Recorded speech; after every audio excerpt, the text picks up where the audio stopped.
आज हमने बात करनी है कि जो पीरियड्स के दौरान जो पेन होती है, दर्द होती है, वो क्या नॉर्मल चीज़ है और क्या अगर उसमें आप नोटिस करें तो उसको समझें कि वो नॉर्मल है।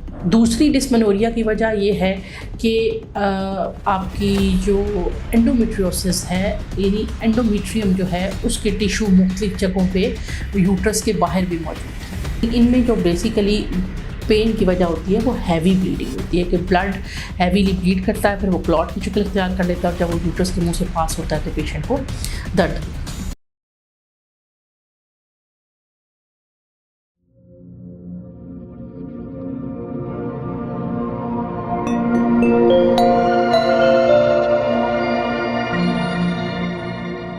जी अस्सलाम वालेकुम, मैं हूं doctor Naila, consultant gynaecologist and fertility specialist gynae solution से फोरम से।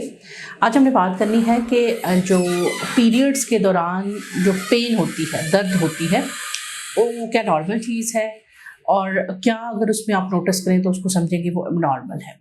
सबसे पहली बात ये कि जो डिस्मेनोरिया आप कहते हैं इसको, पीरियड्स के दौरान दर्द होने को, अगर आपको पीरियड्स के दौरान दर्द हो रही है तो उसको हम प्राइमरी डिस्मेनोरिया कहते हैं और बाज़ औक़ात इसकी हमें कोई वजह नहीं मिलती है।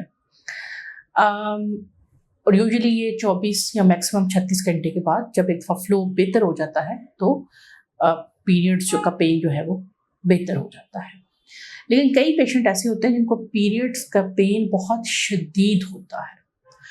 नॉर्मली इतना ज़्यादा शदीद होता है कि पेशेंट के लिए जो पीरियड्स होते हैं वो बहुत ज़्यादा नाइटमेयर बन जाता है, यानी कि वो परेशान हो जाते हैं जब उनके पीरियड्स की डेट नज़दीक आती है, तो तब समझ जाए कि कोई प्रॉब्लम की बात है।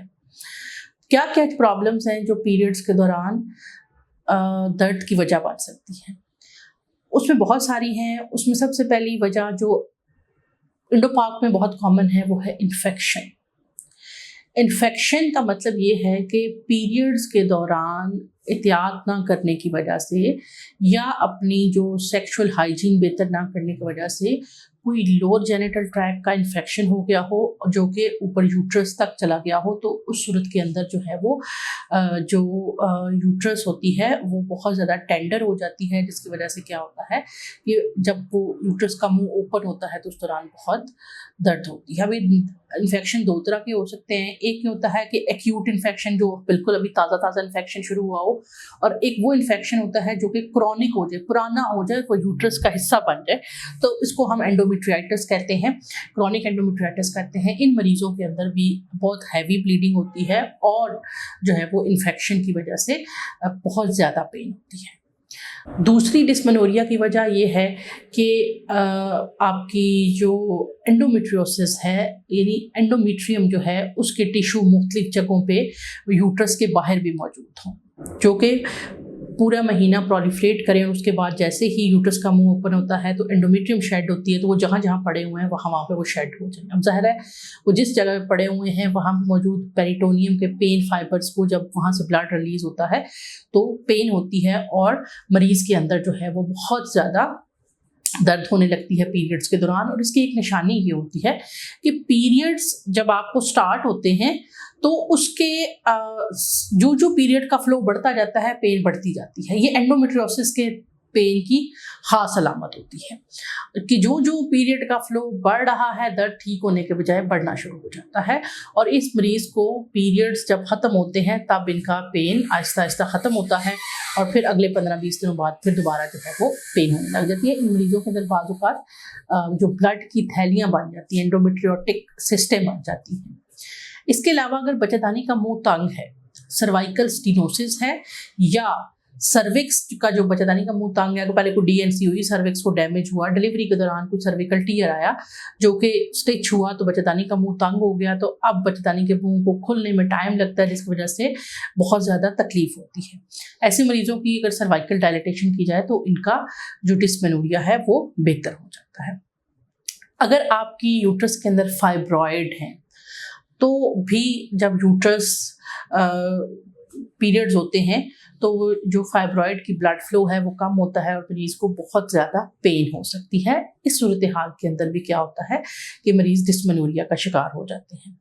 और उनकी पेशेंट के अंदर जो है वो बाज़ हैवी क्लॉट्स आ रहे होते हैं, और चूँकि फाइब्रॉइड की वजह से यूट्रस का एरिया भी बढ़ जाता है, तो जब हैवी क्लॉट्स आते हैं तो यूट्रस के मुंह को ज़्यादा ओपन होना पड़ता है, तो जिसकी वजह से इनको पेन होती है। और ऐसे मरीज़ों की पेन जब क्लॉट पास कर जाता है तो बेहतर हो जाती है, फिर जब क्लॉट बनता है तो ज़्यादा होती है। यानी इनमें जो बेसिकली पेन की वजह होती है वो हैवी ब्लीडिंग होती है, कि ब्लड हैवीली ब्लीड करता है, फिर वो क्लॉट की शक्ल इख्तियार कर लेता है, और जब वो यूट्रस के मुंह से पास होता है तो पेशेंट को दर्द होती है।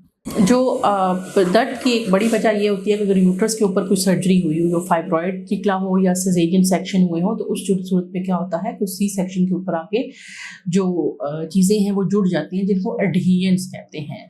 तो एडहियंस के दौरान भी बाज़ औक़ात जो है वो पीरियड्स के दौरान पेन आपको ज़्यादा हो सकती है, और उस पेन के दौरान जो है वो मरीज़ों को पेन किलर लेने की ज़रूरत जो है वो पड़ सकती है। तो ये थी कुछ वजूहात पीरियड्स के पेन की। अगर आपको पीरियड्स में पेन होती है तो आप अपने डॉक्टर से ज़रूर रब्ता करें, ताकि अगर कोई इनमें से कोई भी कॉज हो तो वो टाइमली पता चल सके और उसका इलाज किया जा सके।